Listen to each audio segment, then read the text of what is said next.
you know, I don't think the students like without their school nurse, just saying. They don't go home and pound it. So that's where we're at with that. Complex student needs, the IU classrooms, just so you know, that the IU obviously has agreements with the Area School District where they rent out space and classrooms. So for example, there's classrooms in high school, some of those students are on feeding tubes.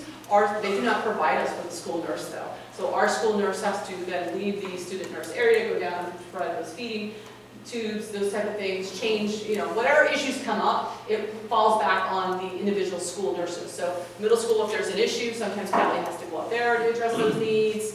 I know it's generally Callie to the middle school because Melissa has so many needs at the elementary center that she generally doesn't. There's been some rare occasions where, you know, someone's out and there are no subs and I need to call somebody, I'm calling one of them really fast, but generally if it's a crisis, we're calling 911. Are we compensated who's our nurse for the IU? I can't answer that question. I don't believe so because that's been a battle since I've been there. My nurse has been upset about that. Sometimes they, that is correct. Something wrong with that. The nurses also function, great question. The nurses also function on our SAP teams. So in all the buildings, they sit on the SAP team as a student assistance program.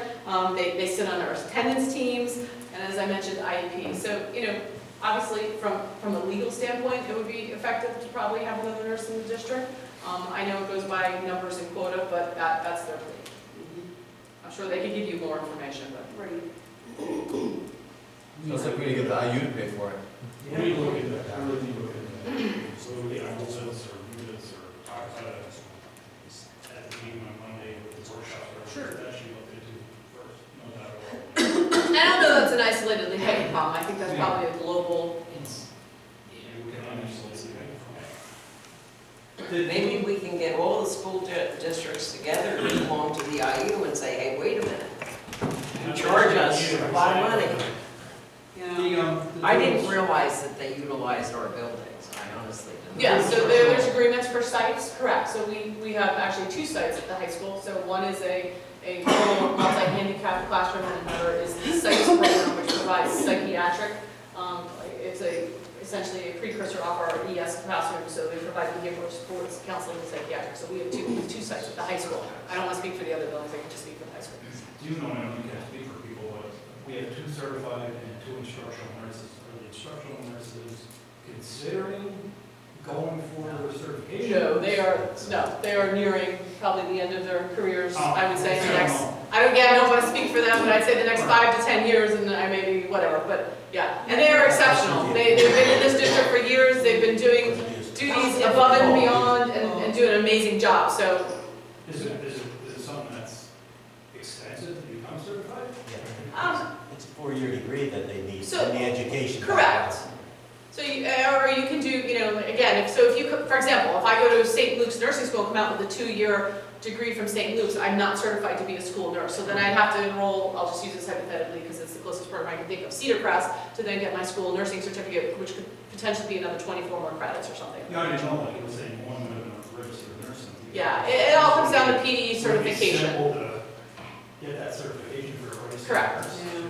Correct. Whatever, it's not going to happen. Yeah. Well, Students' best guess is that they're yeah. not going to get certified in the near future, so, I would think no.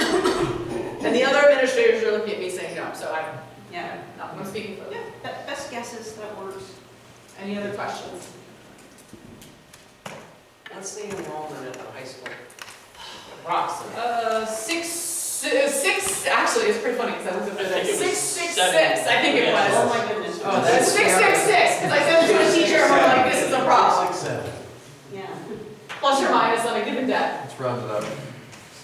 Yeah, I'll make it 667. I mean, it's easy, I can log in Power School, we can log in Power, There's always somebody asking. Mr. Rieger, Yeah. do you There's always someone coming and going. the approximate enrollment in the middle school? Our enrollment is 547. Well, it's not 666, that's yeah, fine. let me go in here now, let me see.